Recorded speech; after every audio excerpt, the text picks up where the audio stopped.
Anne, bonjour. Bonjour. Donc Anne Herry, tu es directrice du plaidoyer à handicap international depuis une quinzaine d'années. Nous sommes aujourd'hui place des Nations, devant la Broken Chair, le symbole de HI qui marque notre victoire contre les mines antipersonnelles. La première question que j'ai envie de te poser en tant que directrice du plaidoyer, en quoi consiste le plaidoyer ?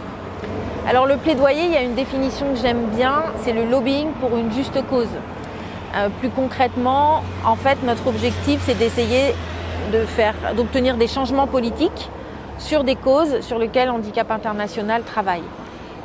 On essaye le mandat de handicap, on dit toujours agir et témoigner.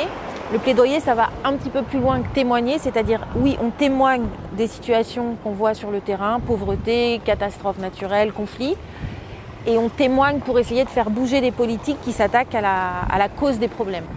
Alors, ça veut dire que vous avez un certain nombre de causes, que vous alertez comme ça s'appelle, les pouvoirs publics. Concrètement, comment vous y prenez avec ton équipe d'une douzaine de personnes à peu près? Qu'est-ce que vous faites au quotidien? Au quotidien, on va participer à des discussions internationales dans des conférences internationales aux Nations Unies, par exemple, sur les conférences du désarmement ou sur la Convention sur le droit des personnes handicapées. Donc bref, on participe, on est en contact direct avec les décideurs.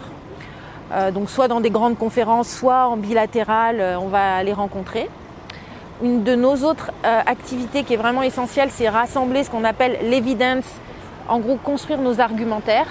Donc on va sur le terrain où Handicap International est présent et on rassemble des données, des informations, des faits et on produit des rapports qu'on va remettre à ces décideurs. Tu as des exemples de rapports qu'on a remis récemment comme ça à des... Oui, récemment on a produit un rapport sur la contamination par les restes explosifs de guerre en Irak et voilà, ça a été l'occasion de faire ce qu'on appelle un lobby tour. Donc on est allé dans plusieurs pays où Handicap International est présent, rencontrer des décideurs pour diffuser ce rapport. Est-ce que tu as un exemple ces dernières années d'une activité, d'une action de HI en termes de déployer qui a été enthousiasmante parce que vraiment on a eu des résultats concrets, forts, on a changé des choses? Moi j'ai quelque chose qui m'a vraiment marqué. C'était au début du combat contre l'utilisation d'armes explosives en zone peuplée. On s'est dit on va aller mobiliser des États en Afrique sur cette problématique parce qu'à l'époque il y avait seulement une poignée d'États qui s'intéressaient à cette problématique. Donc on a organisé une conférence à Maputo, on l'a co-organisée avec le gouvernement du Mozambique et on a rassemblé des représentants d'États africains.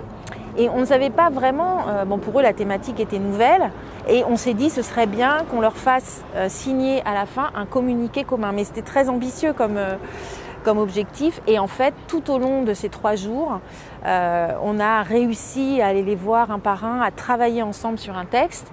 Et vraiment la session finale, c'était la session d'adoption du communiqué. On n'avait aucune garantie que ça marche. Et il y a eu comme un élan d'enthousiasme et les 19 États présents se sont mis d'accord pour signer ce communiqué commun qui disait « Nous, les 19 États africains, signataires de ce texte, nous sommes d'accord pour nous engager dans le travail vers une déclaration politique contre l'utilisation d'armes explosives en zone peuplée ». Et ça a été déterminant pour que l'Autriche, qui pilotait ce processus, se disent tiens, on peut organiser une conférence de lancement parce que maintenant on sait qu'on va avoir un nombre d'États qui vont nous soutenir suffisant et ça fait boule de neige et ça a été un moment vraiment très fort. C'est ce qui a amorcé le processus diplomatique pour un accord international contre l'utilisation des armes explosives en zone peuplée. Et justement, on va parler de ça parce que c'est le grand sujet du moment. HI est engagé depuis de nombreuses années contre les armes explosives en zone peuplée. Est-ce que tu peux nous rappeler la genèse de ce combat? D'où ça vient? Comment on a voulu se positionner sur ce combat? Bon, déjà, HI est engagé depuis le début de son histoire contre les ravages qui sont provoqués par les armes explosives contre des civils, les mines antipersonnelles, les bombes à sous-munitions qui sont des armes des lâches qui font avant tout des dommages contre les civils. Et c'est vrai que en regardant ce qui se passait sur le terrain des conflits, on s'est rendu compte que les conflits s'urbanisaient de plus en plus et qu'il y avait une utilisation intensive d'armes explosives dans des zones densément peuplées qui faisaient des dégâts épouvantables et disproportionnés parmi les civils. Donc ça a été le début. On s'est dit, là aujourd'hui, il y a vraiment quelque chose à faire sur cette problématique. Et c'est là qu'on a décidé de s'engager. Donc on a cofondé un collectif d'alliés, en fait, d'organisations de la société civile. Et en 2011. Oui, 2011. International Network of Explosive Weapons, c'est ça, cette coalition. Et puis c'est vraiment, je dirais en 2014, qu'on a vraiment décidé d'en faire un sujet prioritaire. Et on s'est dit, voilà, on met toutes nos forces de plaidoyer sur cette thématique parce que y a un ensemble d'acteurs qui sont prêts au niveau international à travailler sur une déclaration politique. Donc en fait, quand on a une problématique terrain forte, avec une possibilité de faire bouger les lignes au niveau international, les conditions sont réunies pour qu'on se lance dans le combat. C'était pas la première fois que des villes étaient bombardées, mais on se rendait vraiment compte que cette problématique prenait une ampleur vraiment particulière, un véritable massacre de civils. Donc il y a ce chiffre, 90% des victimes sont des civils quand les armes explosives sont utilisées en zone peuplée. Et ça a été vraiment pour nous le chiffre symbolisant l'absolue nécessité de se lancer dans cette campagne. Alors tu l'as dit, c'est un combat qui a mis du temps à émerger, à devenir vraiment très dynamique. Et le tournant, ça a été la conférence de Vienne en 2019. Tu peux nous expliquer un peu justement ce processus diplomatique depuis 2 ans, cette conférence, en quoi elle a été un changement majeur?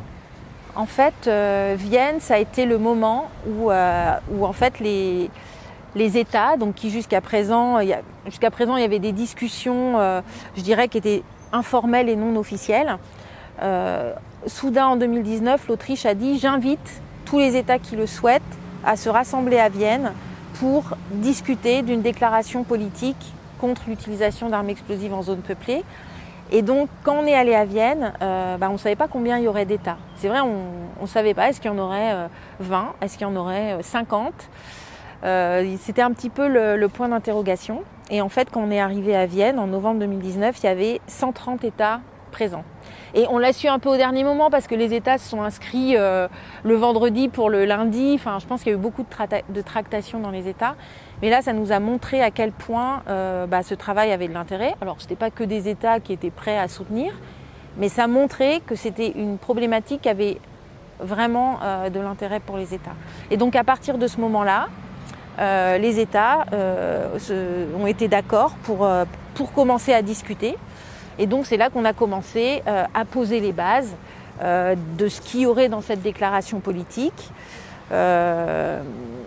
Voilà, quel était l'objectif, quel était le périmètre, quel était le focus, qui étaient les acteurs. Et ça a été le début d'une série de négociations sur un texte. Donc novembre 2019, la pandémie est passée par là. Je pense que la pandémie a retardé le processus de quasiment 2 ans.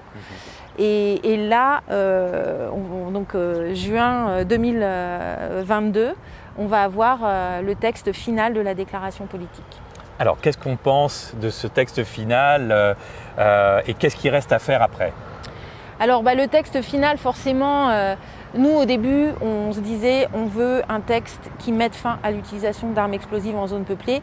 Mais nous, c'est la société civile, donc on a les positions les plus radicales. Évidemment, dans les négociations diplomatiques, il faut composer avec tout le monde. Et donc, aujourd'hui, on a un texte qui peut être décevant au regard de ce qu'on cherchait au début en termes de langage.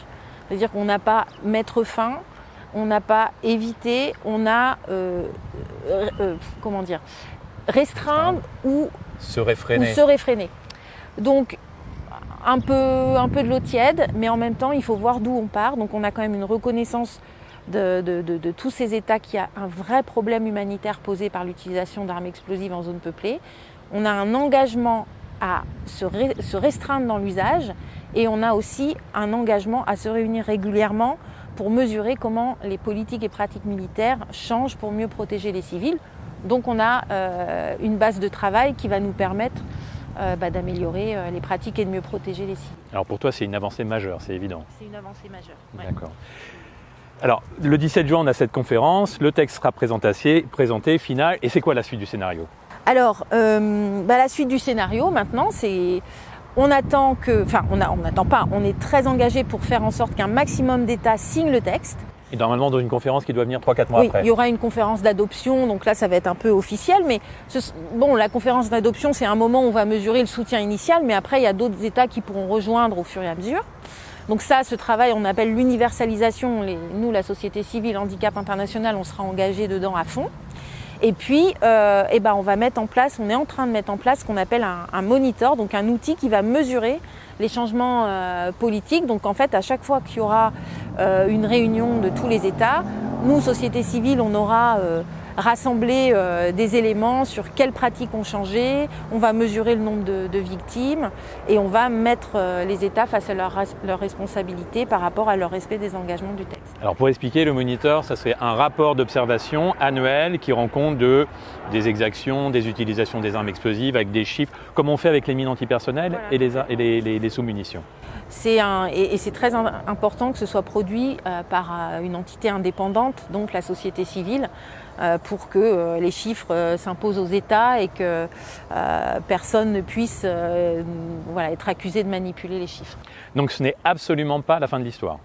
C'est le début de l'histoire en fait. C'est le début de l'histoire parce que là, le changement politique c'est bien, mais après il faut faire en sorte que la politique elle soit appliquée. Donc là, on a obtenu le changement politique. Mais alors maintenant, il faut s'assurer que les États l'appliquent. Merci Yann d'avoir pris ce temps et de nous avoir expliqué les combats. Et puis, on va être ensemble pour fêter cette victoire contre les armes explosives en zone peuplée. Merci beaucoup Gilles.